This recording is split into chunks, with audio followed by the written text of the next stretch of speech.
Shabbat Shalom, bienvenidos a un nuevo estudio de nuestra comunidad Benei Adonalam, que es Gilat Bao. Vamos hoy día a estar estudiando la porción llamada Mishpatim, ¿cierto? Que corresponde a leyes o juicios, sentencias, decretos, y que ocurre, ¿cierto?, luego de la entrega de la Torá. Hay una entrega, ¿cierto?, también de un detalle. Está, por así decirlo, la regla general, y ahora se nos dan un montón de aplicaciones sobre, ¿cierto?, la Torá, digamos los 10 mandamientos, lo que el pueblo recibió en Har Sinai, en el monte Sinaí. Y bueno, el título de este estudio tiene por nombre Las leyes revelan nuestro carácter.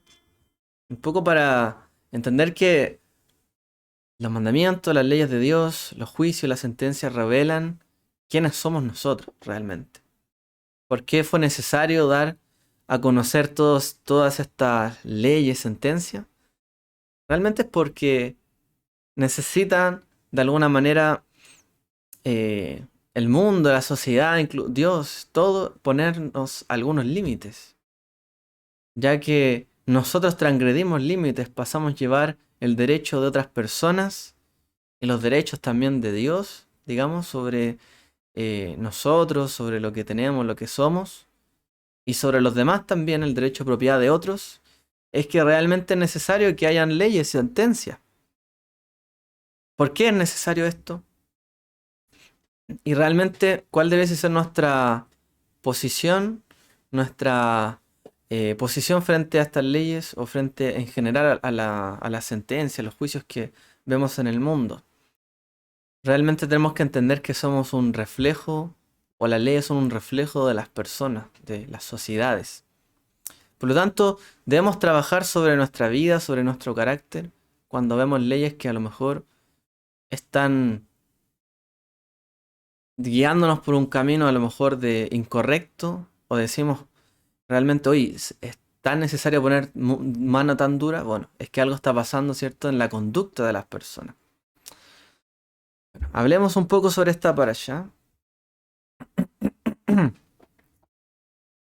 esta parashá hay 53 mitzvot, 53 mandamientos.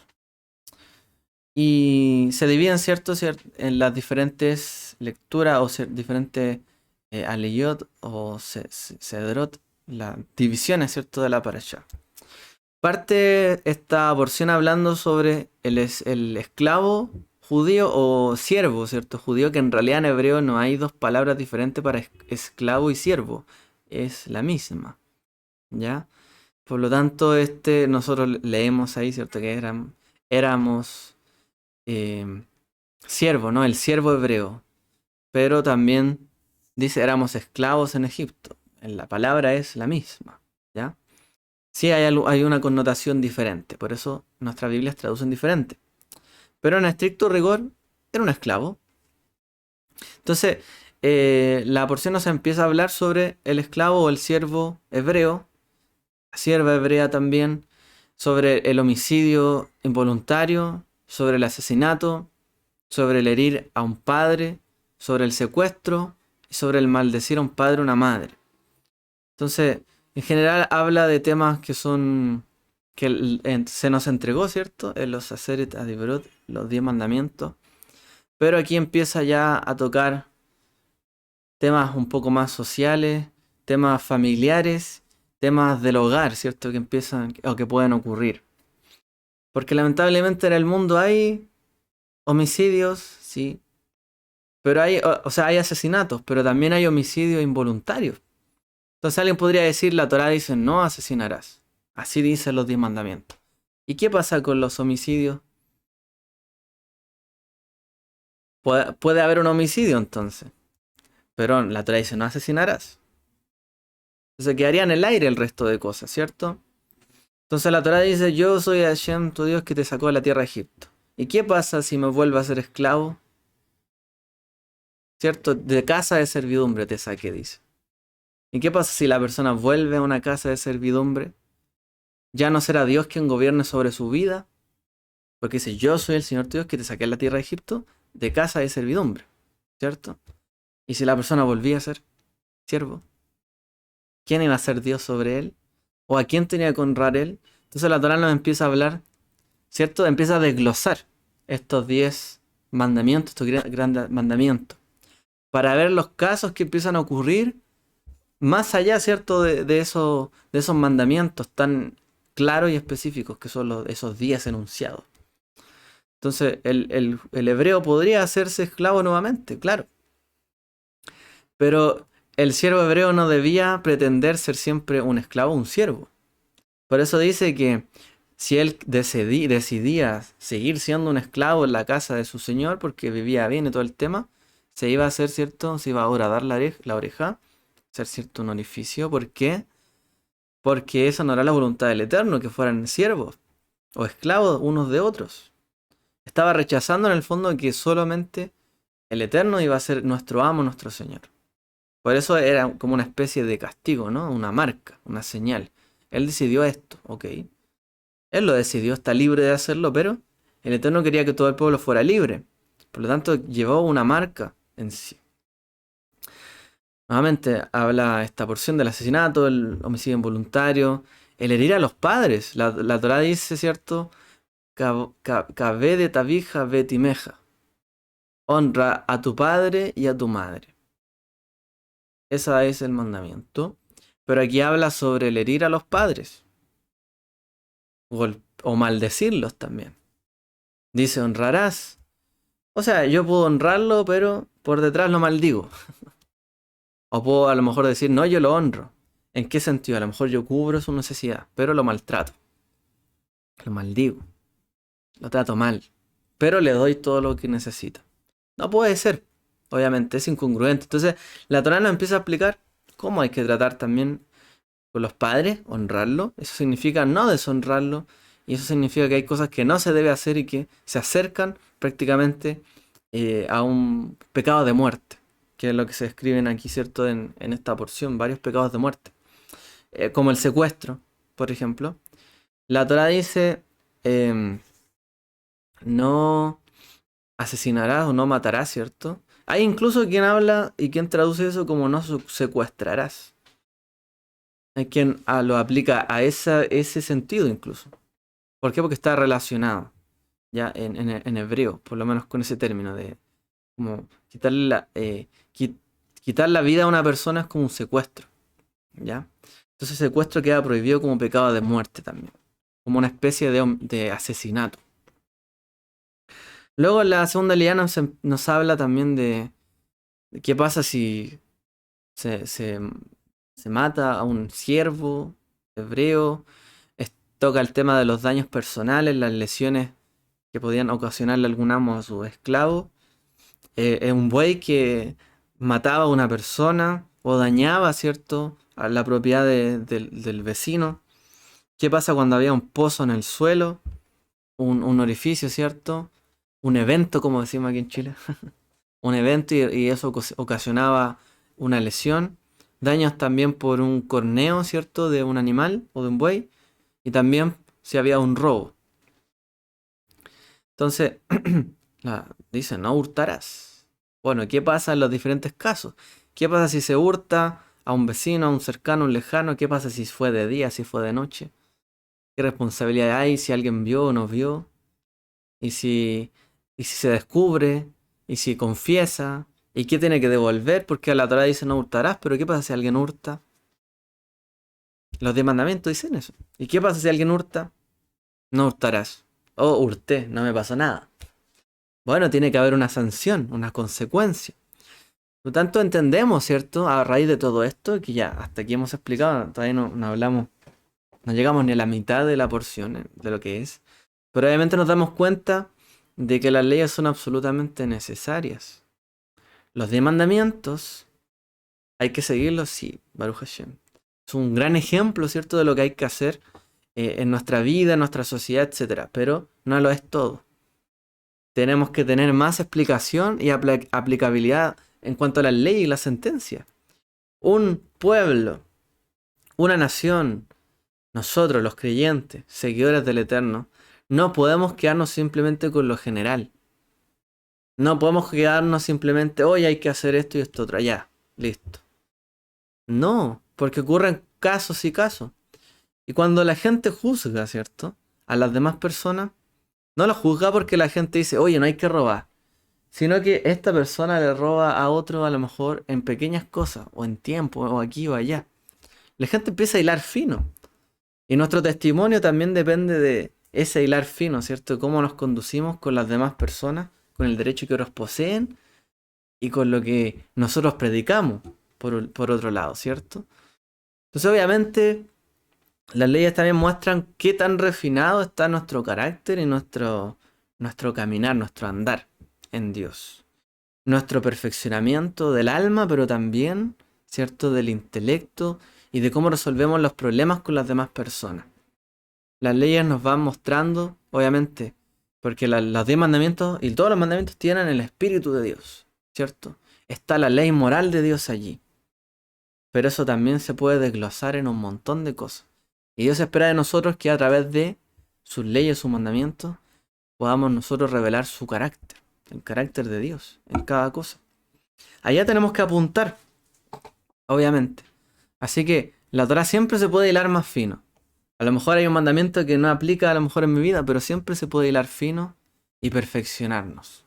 ¿Ya? Este es un camino de justicia y de perfección. Lo contrario, si dejamos eso de lado, nos transformaríamos, ¿cierto? En personas que andan por un camino donde no saben por dónde andan. ¿Por qué? Porque no buscan perfeccionar su vida, su carácter. Y finalmente darían, no aumentarían su testimonio, no hablarían de Dios con sus vidas, sus actos. El pueblo de Dios tenía que ser un pueblo sabio y entendido. Que la gente dijera, mira, qué leyes más justas guarda este pueblo. Realmente grande es su Dios. La tercera liá se nos habla sobre el daño también que hay por alguien que pastorea, el daño por fuego, que si alguien causa un incendio, cómo se repone, el, la prenda, ¿cierto? O el custodio que no era pagado, o algo que se dejaba en prenda, por ejemplo, o en préstamo. ¿Qué pasa si alguien seduce, ¿cierto?, a una mujer en ese tiempo que las leyes, ¿cierto?, no eran tan igualitarias? De hecho, no eran igualitarias. Era una categoría diferente el hombre y la mujer. Y el hombre, por lo menos en la Torah, el hombre tiene que garantizar, ¿cierto?, la seguridad de la mujer. Si él toma una decisión que en ese tiempo la mujer quizás no tenía tantas decisiones dentro de su vida, su futuro y algunas cosas, de su casa, herencia, muchas veces. Entonces el hombre no podía abandonarla si tomaba una decisión por una, o incluso tomaba otra esposa. No podía llegar y decir, ah, esta la dejo. Alguien podría tomar estas leyes retrógradas, muy antiguas, ¿cierto? Oye, dice la Torá, si tomas otra mujer, no dejarás de darle, ¿cierto?, a tu mujer anterior comida, ropa, vestimenta, etc. Y uno diría, no, pero qué antiguo. Bueno, ¿qué pasa hoy en día? Hoy día pasa mucho, ¿no? Que las parejas se separan. O los hombres muchas veces engañan a la mujer y se van de la casa y dejan de darle alimento a su familia, olvidan, ¿cierto?, a su mujer, o muchas veces en paralelo tienen otras relaciones. Y dejan de darle, obviamente, a su esposa, a sus mujeres, lo que corresponde, ¿cierto? Y empiezan a dárselo a otras mujeres. Alguien podría decir, hoy que retrógrada la Torá, pero es que esto es lo justo, ¿no? Si en ese tiempo se permitía que a lo mejor una persona se casara, porque incluso hoy día hay países donde todavía puede ocurrir esto, que hay poligamia, bueno, no puede abandonar a la otra persona que ya tenía. Y hoy día, ¿cuántas veces pasa eso? Que la gente se abandona y se deja de dar lo que corresponde. Y hoy día tenemos que someternos a muchos juicios y sentencias, y la gente pasar por un proceso difícil, doloroso, donde los hijos salen dañados. ¿Por qué? Porque no cumplen unos con otros. Hoy día alguien podría decir, uy, que retrógrada la Torá, pero nuestra sociedad, ¿cómo está realmente? ¿Cuál es el reflejo del alma, el corazón de nuestra sociedad hoy día? De las familias, tantos quiebres, realmente. Alguien podría juzgar rápidamente a la Torá y decir, uy, esto, tan pasado, ¿no? de época. Pero ¿cuál es el carácter de la gente hoy día frente a estos temas? Deja bastante que desear, ¿no? Porque falta Torah, falta cierta educación, falta instrucción. La Torah, la mitzvah, o la Torah significa instrucción, enseñanza, doctrina. Eso es lo que falta. Hay que saber cómo proceder y enseñar responsabilidad. Realmente si una persona le enseña a sus hijos, por ejemplo, o en nuestras congregaciones, enseñamos a ser personas que no dañen a los demás, que cuiden lo de los demás como suyo propio, que devolvamos lo prestado, que paguemos, ¿cierto?, lo adeudado, que si estamos buscando a otras personas o seducir a alguien, que seamos responsables, ¿cierto? Realmente, o sea, si realmente enseñáramos conforme al espíritu de la Torá, no habrían tantos problemas y escándalos muchas veces. Porque hoy día, ¿qué es lo que pasa? Que incluso en las congregaciones están los mismos tipos de escándalos que pasan en cualquier otro lugar. ¿Cierto? Engaños, infidelidades, quizás, a lo mejor robos, hurtos, quizás qué tipo de cosas, pero hoy día a veces se diferencia poco, ¿no? Entre la gente que está en una comunidad, en una congregación, y la gente que no está. ¿Por qué? Porque falta mishpatim, faltan leyes, faltan valores, falta un carácter, ¿cierto? Que tiene que revelarse y que tiene que trabajarse en la vida de las personas. Creer en Dios no solo se trata de fe, se trata de tomar el carácter de Dios, hacer lo que a Él le gusta y no hacer lo que a Él no le gusta. Y eso implica obedecer su voluntad reflejada en sus mandamientos, su mishpatim.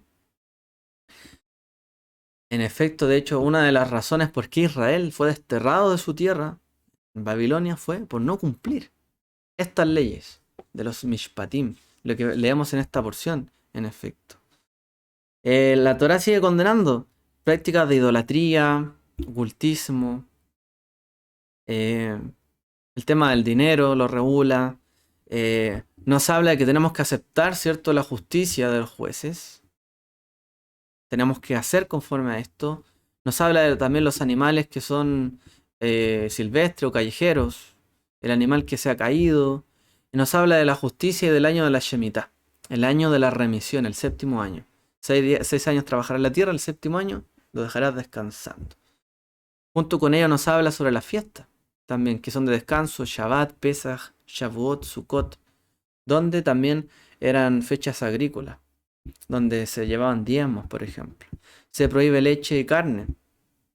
El año de la Shemitah, que el Israel no cumplió, una de las razones del exilio, y en sí también de los Mishpatim. Sexta Eliyá, Hashem instruye a la nación a respetar la autoridad de sus mensajeros, sus profetas, ¿cierto?, los jueces, los que estén en autoridad. Hoy día, ¿cierto?, hay un gran problema con esto. Hoy día las naciones tienen un serio problema de que la autoridad no está muy legitimada. La gente duda mucho de las autoridades de un país, de una nación, de un estado, de una región, de una comuna, y así. O sea, de cada autoridad hoy día hay mucha sospecha. ¿Por qué? Porque aún nuestras autoridades no cumplen con Mishpatim. No cumplen con la justicia. Debido a la corrupción, debido, ¿cierto?, a una desigualdad muy grande, ¿cierto?, entre el poder que tienen, ¿cierto?, por ejemplo, los políticos, y el dinero también que tienen los políticos, y las influencias que tienen los políticos. La gente dice, esto, no confío en esta gente. Solamente lo hace por su propio interés, y no por un interés social. Cuando en realidad los jueces, ¿para qué están? Para dirimir entre caso y caso, para resolver problemas de la sociedad, no para generar más problemas o sospechas. ¿Y por qué? Porque hoy día nuestros líderes muchas veces no cumplen los mishpatim. Y cumplir mishpatim no solo significa yo cumplí con la ley. No, si yo hice todo dentro de la ley. Cualquier parecido a la realidad, bueno, mera coincidencia. Yo hice todo conforme a la ley. Pero el cumplir la ley o no revela el carácter de la persona. Alguien podría decir, no, yo cumplí la ley, pero cumplió lo justo de lo justo. Y en realidad su propósito era, si podía faltar a la ley, y solo lo cumplió como para no verse mal. Cuando en realidad el espíritu, ¿cierto?, detrás de esto es que tenemos que obrar bien con los demás. No usar mal los recursos de los demás, no violentar la propiedad de otros. Pero hoy día, ¿cierto?, con el asunto de no, yo cumplí la ley, la gente muchas veces se quita problemas de encima, cuando en realidad lo que muestra esto es el carácter, lo que hay dentro, en el corazón de las personas. Por eso mientras no veamos también que en las leyes se manifiesta el carácter de Dios, el carácter nuestro, de cómo procedemos unos con otros, difícil que cambiemos hoy día, por ejemplo, nuestro entorno o la sociedad, que cambie. Si no se ve reflejada también en las leyes. Si ven que otros las cumplen o las incumplen y no les pasa nada, y hay injusticia. Realmente, ¿qué es lo que ven? Que el carácter de aquellos que están cumpliendo esas leyes, aunque ellos digan que las cumplen, para la gente tienen un carácter solamente egoísta, que lo velan por ellos solamente. Entonces por eso las leyes no pueden ir separadas, ¿cierto?, del corazón, quienes somos nosotros. Somos en el fondo cómo procedemos con las personas. Somos lo que hacemos, ¿no? Nuestras acciones también. No solo lo que pensamos. Y vamos a ver eso, porque también somos lo que pensamos. Pero también lo que hacemos. Todavía no termino el resumen. Pero bueno, aprovechando de tocar, porque en realidad no voy a desarrollar tantos temas, sino que lo importante es ir hablando de los mishpatim. La Torá va a concluir, ¿cierto?, hablando de que él prometió al pueblo que iba a expulsar a las 7 naciones que habitaban en Canaán y les advierte a Israel no hacer tratados de paz con ellos y no dejarse influenciar por sus prácticas, sus leyes, sus valores y su carácter, en el fondo. Ese es el tema con Israel. No van a ser conforme a ellos. Porque cuando lleguen ahí van a decir, oh, pero mira, tienen esto y esto otro, ¿por qué no los imitamos? No. Por eso el Eterno les entregó sentencias, juicios justos a ellos, para que se condujeran conforme a la palabra, ¿cierto?, de la Torá. Y en la última aliyá, Hashem declara que serían expulsados, ¿cierto? ¿De qué manera estas naciones? Y también que si realmente el pueblo cumplía con la Torá y estos mishpatim, no habría ninguna mujer abortiva en su tierra. Ni nada, ¿cierto?, abortivo. Se definen las fronteras, ¿cierto?, de la tierra, los límites. Moshe construye un altar y van, ¿cierto?, ofrece sacrificio y bueno, proclaman, ¿cierto?, que esto es lo que vamos a obedecer conforme a la palabra del Eterno, ¿cierto? Naase benishma. Luego él asciende nuevamente al monte Sinaí, 40 días y 40 noches. Moshe. Ahí llega, ¿cierto?, nuestra para allá. Toquemos algunos puntos, entonces. Desarrollemos algunos puntos. Importante, recordemos siempre, el cumplimiento de la voluntad del Eterno tiene que ver con el carácter que tenemos. Cuando nosotros nos dicen algo, nuestros padres a lo mejor nos decían o nos dicen, haz esto, y nosotros decimos, no voy a hacer. ¿Cuál es el problema ahí? ¿Hay un problema de instrucción?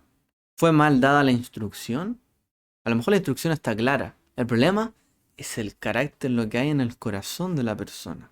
Ahí es donde topamos para cumplir y hacer la voluntad del Eterno. Ahí, en el carácter. Ahí es donde hay que trabajar. La Torá dice, y estas son las ordenanzas, los mishpatim, que pondrás, tasim, dice en hebreo, delante de ellos. ¿Cierto? Be'ele a mishpatim, tasim lifneihem, dice. Entonces, dice tasim, ¿ok? Obviamente de esta porción lo primero que tenemos que decir es que se desprende que obviamente los aseret adibrot, los 10 enunciados, las 10 palabras, los 10 mandamientos, son generalidades de estos mishpatim, realmente. Donde hay que estudiar y poner más atención, obviamente, es en el detalle de esos 10 enunciados. Tenemos que estudiarlos para saber cómo proceder. Por eso es que la Torá o esta parasha empieza Be'ele a Mishpatim. Estas son las ordenanzas. Y estas son. Dice ve en hebreo, que es la letra Vav, implica una conexión entre un punto anterior, una conjunción, ¿cierto? Entre algo anterior y posterior. Y estas son las ordenanzas. Es decir, ya fueron dados los mandamientos y estas son las ordenanzas. No dice punto aparte, estas son otras ordenanzas. Las conecta, ¿ok? Por lo tanto, hay una conexión entre lo general y el detalle que hay allí. Y esto es lo que el pueblo también recibió para hacer.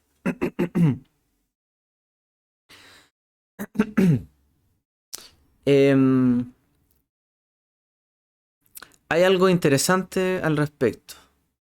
Porque nosotros mencionamos que el pueblo de Israel fue posteriormente, de hecho lo leemos en la Haftará esta semana, fue expulsado, ¿cierto?, de la tierra y llevado al cautiverio de Babilonia.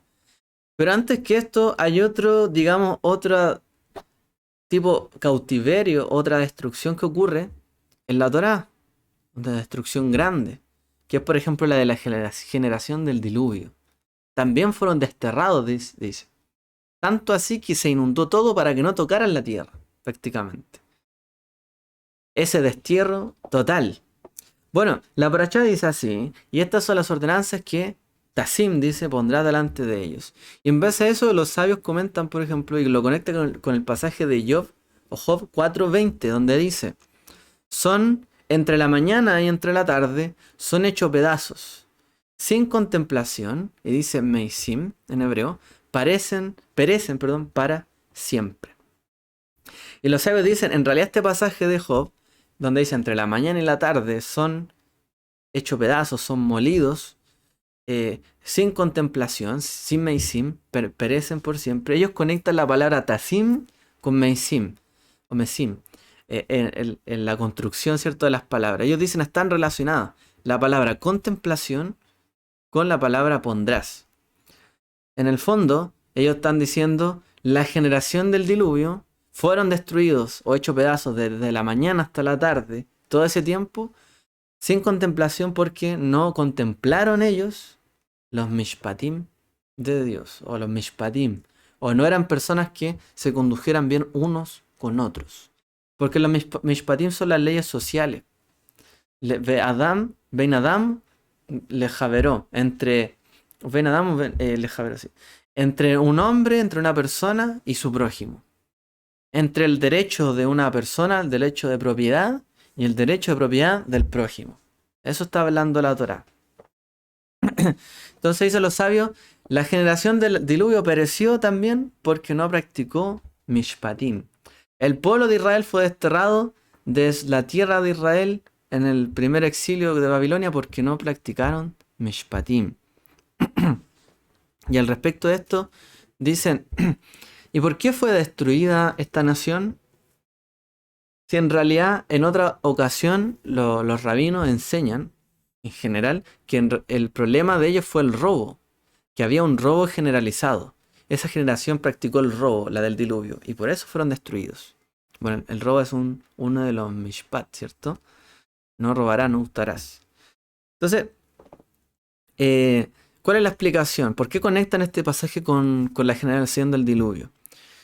Y nuestros sabios, los rabinos, explican que en realidad en el momento en que Israel recibió la Torá en el monte Sinai, estaba en el nivel de Adán, antes del pecado.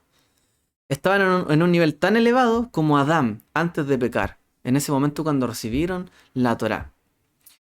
Y eso lo suelen explicar varias veces los rabinos. Ahora, nos preguntamos entonces, pero si es que los Bene Israel, los hijos de Israel, estaban tan elevados en el monte Sinai, escuchando la voz del Eterno, recibiendo instrucción, ¿por qué, si ya estaban en una condición elevada, era necesario decirles que no robaran, que no mataran, que no asesinaran, que no hicieran adulterio y que no codiciaran las cosas de otros?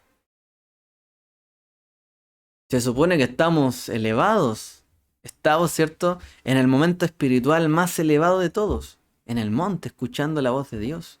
¿Cuántas personas no luchan, a lo mejor no buscan a Dios, oran, ayunan, adoran un montón de tiempo a Dios, ¿cierto? Y buscan a Dios y el rostro de Dios quizás, y buscan la experiencia espiritual, y la experiencia espiritual del pueblo de Israel fue, no matarás, no hurtarás, no cometerás adulterio. No codiciarás la casa, la mujer de tu prójimo. Esa es la experiencia espiritual que recibe Israel. ¿Cómo? Si se supone que se lograron elevar tanto al recibir y escuchar la voz del Eterno, la instrucción fue algo como a ese nivel. Casi como que los tratara, ustedes roban, hurtan y eso. No harán estas cosas.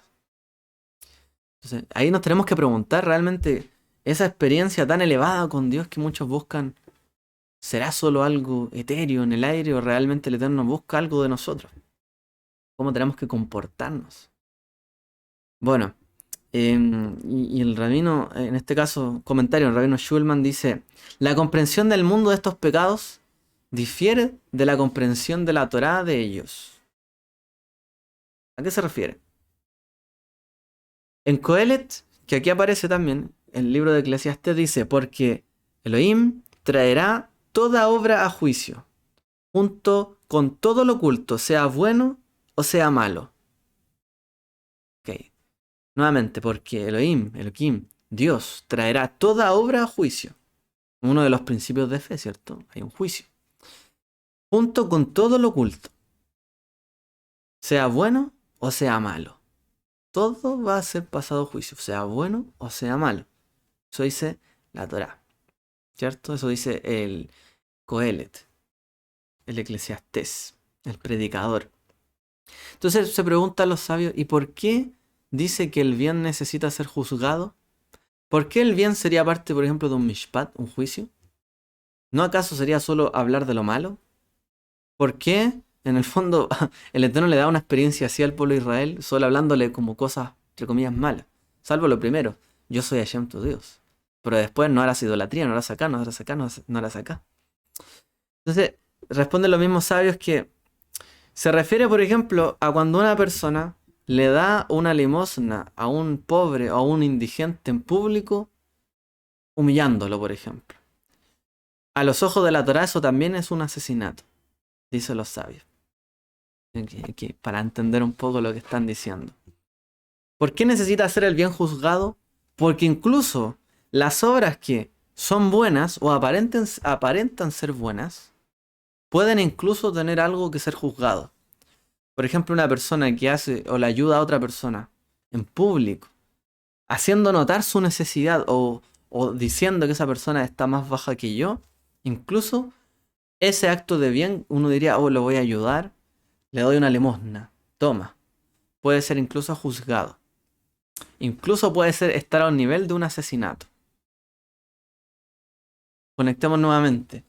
Aun cuando el pueblo de Israel está en un nivel tan elevado al recibir la Torah, aun cuando nosotros pudiésemos decir, yo busco a Dios, oro, ayuno, hago tantas cosas, aún lo que yo creo que es bueno en mi vida, que yo hago bien y que hago excelente, que yo soy así y así, puede haber algo detrás de eso, incluso como este acto de dar a una limosna a un indigente en público humillándolo muchas veces o pensando mal de él, puede ser un acto malo y de asesinato, equiparable al asesinato.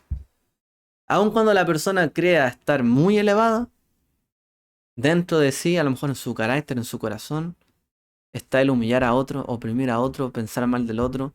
Y aun cuando uno diga, yo estoy cerca de Dios, recibí su palabra, recibo revelación, profecía, a lo mejor un sueño, una visión, o escucho algo, tengo un instinto a lo mejor de en el momento saber lo que hay que hacer. Aún así, puede haber algo en nuestros actos que alejen la presencia del Eterno de nuestra vida. Alejen su ruaj, su espíritu, su voluntad de nuestra vida. Entonces, de nuevo, alguien podría preguntarse, ¿por qué es necesario hablar de esto? O sea, el pueblo está en el nivel espiritual más alto y decirles estas cosas. ¿Por qué? ¿Por qué? ¿No acaso esperamos recibir la tremenda revelación de Dios en ese momento? De recibir el futuro, a lo mejor lo que viene en mi vida, las bendiciones que vendrán. No. Nos habla claramente a nosotros y nos desnuda en el fondo. En nuestros corazones, en nuestras vidas todavía hay de esto. Los sabios enseñan que la generación del diluvio fue condenada por el robo que tenían unos con otros. ¿Por qué? Porque robaban cantidades diminutas a los demás. Ese era el problema, dice, según los sabios. que robaban poco a los demás. Se robaban en cosas pequeñas. Se engañaban en cosas pequeñas. Y así empezaban ellos a comportarse como sociedad a través de pequeños robos, unos con otros. Y a los ojos del mundo a lo mejor quedarse con algo que no es suyo, a lo mejor algo pequeño, no es robo. Pero ante los ojos de los mishpatim de Dios, de la ley pura y la moral, ¿cierto?, que Dios nos propone a nosotros, eso sí es un robo. Porque lo que nosotros tenemos que aspirar es un nivel moral mucho más alto, elevado. Lo que para el mundo no es malo, para nosotros podría ser malo. O lo que para el mundo es bueno, ante los ojos y el filtro de Dios podría no ser tan bueno, realmente. Por eso tenemos que mirar dentro de nosotros, si estamos haciéndolo bien o no, realmente. Estamos hilando fino, sabemos bien, procedemos bien con nuestro prójimo, hacemos lo correcto o no. Hay... La Torá toca aquí varios puntos sobre el tema de los daños. Y, por ejemplo, se tocan 4 tipos de daños. Voy a leer primero este verso. Dice, si el del buey de alguno hiere al buey del otro y le causa la muerte, entonces venderán el buey vivo y se dividirán el dinero y dividirán también el buey muerto. Que en el fondo fue algo fortuito, ¿cierto? O sea, yo le voy a dar parte de lo mío y él también parte de lo suyo, entendiendo que parte el animal vivo vale más, ¿cierto? Entonces, los sabios dividen esto en el tratado de Masej de Baba Kama, donde se tratan los daños, en el Talmud. Dice, hay 4 categorías de daños que se tocan en la Torah, en esta por allá. Eh, son 4 categorías de daño donde el dueño o el propietario es responsable de lo que haga, ¿cierto?, su propiedad. En este caso su animal, o si en su propiedad hay un hoyo, un orificio, un pozo, y alguien se cae ahí, por ejemplo, o los dientes de su animal, o el fuego que se puede provocar a lo mejor en su propiedad, o es responsable. Al respecto, nos dicen que esto nos muestran 4 tipos de fallas que son parte de nosotros como personas.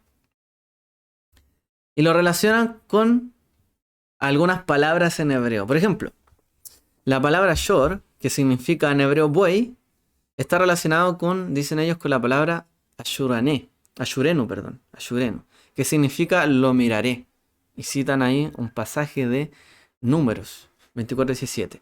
Entonces ellos dicen que el daño con la que una persona inflige a su alma, o sea, en el fondo, yo tengo un buey, lo voy a explicar mejor.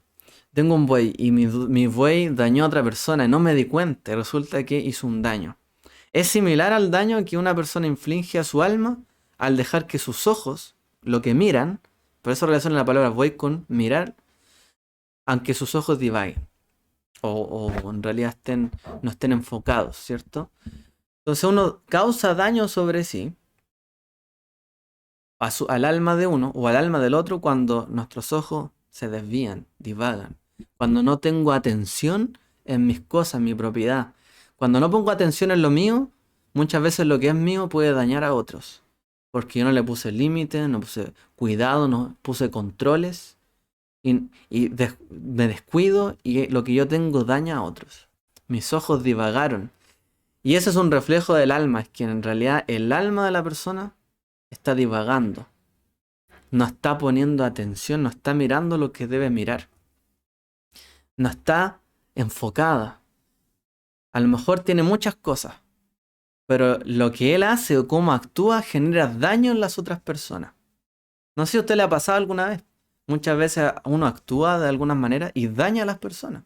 ¿Por qué? Porque pasó a llevar a alguien, o porque no se dio cuenta, tomó algo que era de otra persona, y la otra persona le molestó, o a lo mejor usted hizo algo que sobrepasó una reacción, o sobreestimó su reacción, o sus palabras y dañó a otra persona. El problema es que su alma está divagando, dicen los sabios. El alma de la persona no está bien enfocada, está divagando. Inflige daño al alma de otros porque en realidad en su alma no está bien enfocado. Está realmente mirando quizás cualquier cosa y no poniendo atención en lo que es suyo. Por eso, Hay personas que son muy descuidadas, y hay que decirlo. Y a veces hacen una cosa, ¡pum!, rompen algo. Ha pasado, ¿no? Yo creo que a todos nos ha pasado alguna vez. Y a veces rompemos cosas de otros. Empezamos a llevar, dañamos. Palabras, ofendemos. Porque no estamos bien centrados, ¿cierto? En nuestra alma. Nuestros ojos, lo que miramos, lo que ponemos atención, somos distraídos, por eso se dice, distraído. Está divagando. Y lo que tenemos que trabajar, ¿cierto?, es sobre nosotros, en ese caso. Entender lo que nos corresponde a nosotros y lo que le corresponde a otros. Poner atención en lo que es nuestro, lo que poseemos y no en lo que es de otro todavía no poseemos. Una persona que tiene cuidado de sus cosas, las cosas le duran mucho tiempo. Porque las cuida, les pone atención, ok. Pero hay personas que no ponen atención en lo suyo. Y esas personas típicamente echan a perder lo suyo y lo de los demás. Porque no tienen cuidado. Hay que poner atención donde miran nuestros ojos. Lo que contemplamos. Y relacionan también la palabra bor, que es pozo. Si alguien se cae en un pozo que está en mi propiedad, por ejemplo, con la palabra sadebur o sedebur, que significa un campo sin arar. O estéril, un campo estéril. Entonces dicen ellos, esto alude al carácter de una persona que no estudia la Torá. No puede crecer, no tiene fruto, no planta. Es una tierra seca, una tierra árida. Entonces, aquella persona que, por ejemplo, tiene un pozo y la gente se cae ahí, como un pozo sin fondo, un pozo que daña, la gente no lo ve, etcétera, es como una persona que no estudia, o que no se prepara, que no trabaja sobre su persona, que no tiene fruto. La gente, es como decir, es como un pozo es donde la gente se cae. Alguien va caminando y no lo vio. Lo mismo, la gente ignora o puede ignorarnos a nosotros porque no tenemos fruto, porque no tenemos nada que mostrar o de interés para los demás, porque no hay fruto en nosotros. La gente deja de interesarse en los demás cuando muchas veces ven que la gente se estanca, como que pasa inadvertida. Sigue ahí, nadie no hace nada más que eso. No arregla su carácter, no cambia, no tiene fruto. Es como un pozo que alguien va y se puede caer. Se puede topar con él, pero no se da cuenta, a lo mejor. Está ahí, pero no, es como un campo infértil. Una persona que no estudia, difícil que crezca y que los demás sea visto. Pero una persona que se prepara, que estudia, que se esfuerza, que hace las cosas bien para hacer su trabajo mejor en su casa, en su familia, con su esposa, a lo mejor en el estudio, esa persona sí es visible, ¿cierto? Y puede convertirse no en un pozo donde alguien llega y se cae, sino donde se saque agua. Y ayuda a los demás, ¿cierto? Luego está el daño que se ocurre, por ejemplo, con los dientes de un animal, mabé, que significa diente del animal, y se refiere a un colmillo, por ejemplo, a comer demasiado. Lo relacionan con la palabra como comer demasiado. Lo cual es perjudicial para el alma. Hay personas también que comen mucho o que se alimentan mucho y también pueden causar daño de otros porque a lo mejor todo lo que quieren para sí muchas veces no es su propiedad o es de propiedad de otros. ¿Ok? Y como que quieren mucho, anhelan mucho, incluso lo de otros, como una especie de codicia. Entonces los dientes del animal es por eso, o sea, cornearon a alguien o dañaron a alguien. Como que son personas que buscan tanto adquirir, comer, buscar cosas que también dañan a otros. Por querer quitar la presa de otro, quizá. O la porción de otra persona. Y hay personas que hacen ese daño. Quieren y anhelan tanto las cosas que dañan a otros.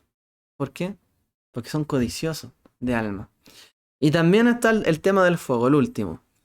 Que los sabios lo relacionan con la ira.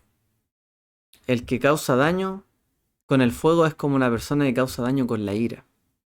Porque con la ira podemos llegar a cometer cualquier tipo de pecado. No hay límite. Una persona irada, molesta, enojada, mucho puede llegar a cometer cualquier tipo de falta, cualquier tipo de daño. Se puede dañar a sí mismo y puede dañar a los demás. Y vamos al último punto. ¿Qué es lo que nosotros entonces tenemos que hacer? Tenemos que ser como Moshe. ¿En qué sentido? Nuestro carácter es nuestra real propiedad.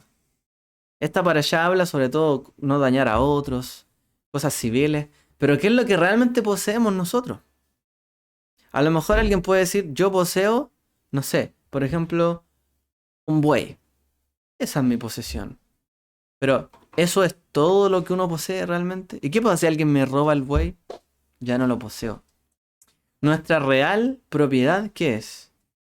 Nuestro carácter. Lo que somos nosotros. Nuestra vida, nuestro corazón. Eso es nuestra real propiedad. Lo que somos nosotros. Podemos de un día a otro perderlo todo o ganarlo todo. Pero tenemos que saber quiénes somos nosotros, por dentro. De un día a otro las personas no cambian tan fácil. Somos en el fondo nuestro carácter, lo que hemos trabajado en nuestra vida. El Eterno le dice a Moshe, sube hacia el Señor. Tú, Aarón, Nadab, Abiú, 70 ancianos de Israel, y adoraréis desde lejos. Y el Midrash Vayikra dice, es mejor que te digan, y cita proverbio acá, porque es mejor que te digan, sube acá, a que te humillen delante del príncipe, a quien tus ojos han visto. Cuando el Eterno se reveló a Moshe, en la zarza ardiente, le dijo, ve acá, ¿cierto? Ven, acércate. Y luego le dijo, ve y te enviaré a Faraón. Le dice, lejá, ve, vete. Le estaba diciendo, si no eres tú el que hace esto, no va a ser nadie. Porque recordemos que Moshe dijo, Moshe se conocía. Moshe conocía a lo mejor su carácter, sabía quién era. Moshe lo primero que le dijo al Eterno, no, soy torpe de labios. Él reconoció quién era él. Yo soy torpe de labios. ¿Por qué no me envíes a mí? Y él negó.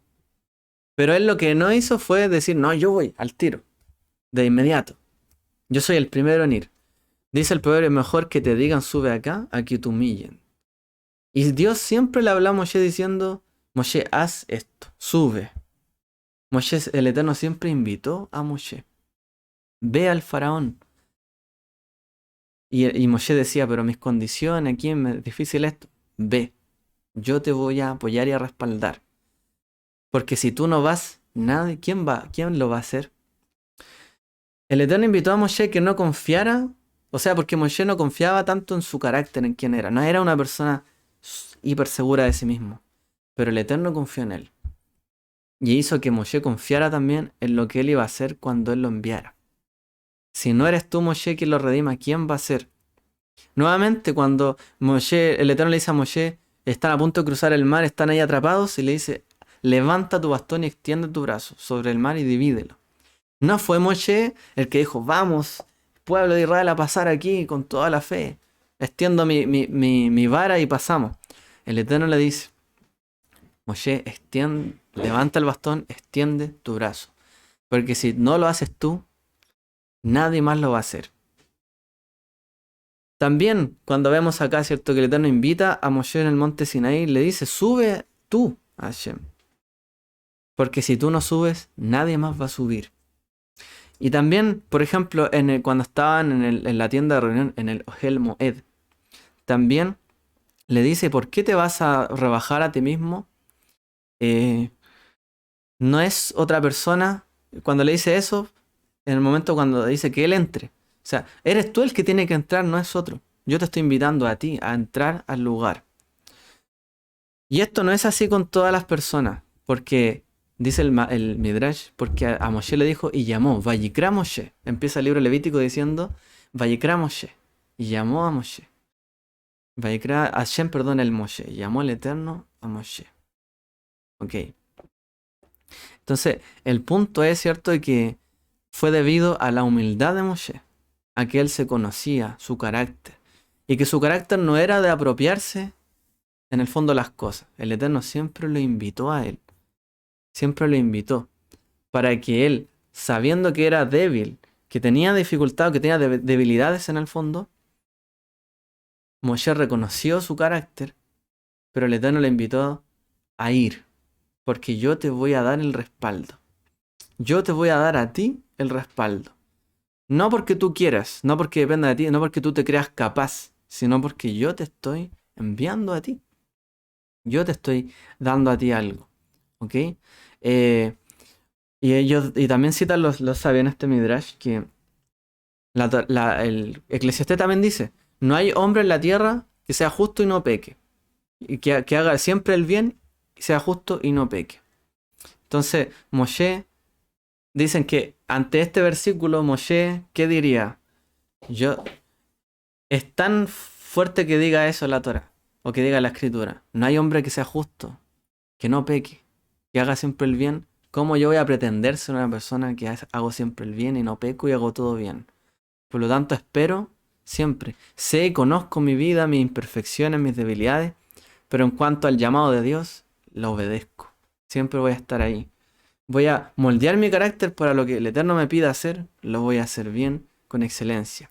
Entonces él, aun cuando él sabía que él era el hombre más humilde, no abusó de su humildad para decir estoy ante el Eterno, sino que siempre esperó a que el Eterno lo llamara a él. Trabajó sobre su carácter, aún sobre su fortaleza, no pretendió ser el que más era el mejor de todos. Entendió que era su propiedad, pero también era fruto del trabajo de Dios sobre su vida, su humildad. Él era consciente en todo tiempo de quién era él, de su carácter.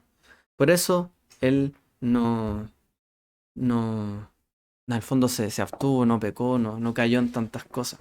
Moshe, realmente. Así que bueno, esta es la reflexión que quería compartirles. Vamos a dejarlo hasta acá. La real propiedad que tenemos, ¿qué es? Nuestros bienes que tenemos, poseemos, es nuestro carácter. ¿Quiénes somos? Por el que se nos conoce. Por el cómo tratamos a la gente. Todo lo que ganamos, lo ganamos en parte con nuestro carácter. Cómo trabajamos, cómo hacemos esto, cómo tratamos con las personas, cómo obtenemos beneficio de esto, es por quienes somos, cómo procedemos con las personas. Esa es nuestra real propiedad. Por eso mismo, ofender a las personas gratuitamente no es bueno. Es mejor ser un juez justo, mirar las circunstancias, qué pasó, a lo mejor fue un accidente, a lo mejor la persona no quiso hacer esto. Y siempre dar una buena fe ante los demás. O dejar las cosas de buena fe. Y uno, sí conducirse rectamente. Trabajando el carácter nuestro. En realidad eso es lo que el Eterno espera de nosotros. Eso es lo que esperó de Moshe, del pueblo. Que se acercaran a él, ¿cierto? Pero cuando hay una invitación también. No, porque no es llegar y entrar a la presencia del Eterno. No es llegar y subir al monte. El Eterno invitó a Moshe. Lo invitó a su tienda, lo invitó acá, lo invitó allá. Tenemos que saber nuestro lugar y cuál es nuestra propiedad. Y ahí el Eterno nos reconocerá a cada uno de nosotros. En lo que sea que Él nos quiera colocar en nuestra vida. Que el Eterno les bendiga a todos, que les dé un grato Shabbat y que nos ayude a todos a seguir trabajando en nuestra real propiedad, nuestro carácter. Y acercarnos así al carácter de nuestro amado Redentor, Yeshua, ¿cierto? Que el Eterno les bendiga, Shabbat Shalom.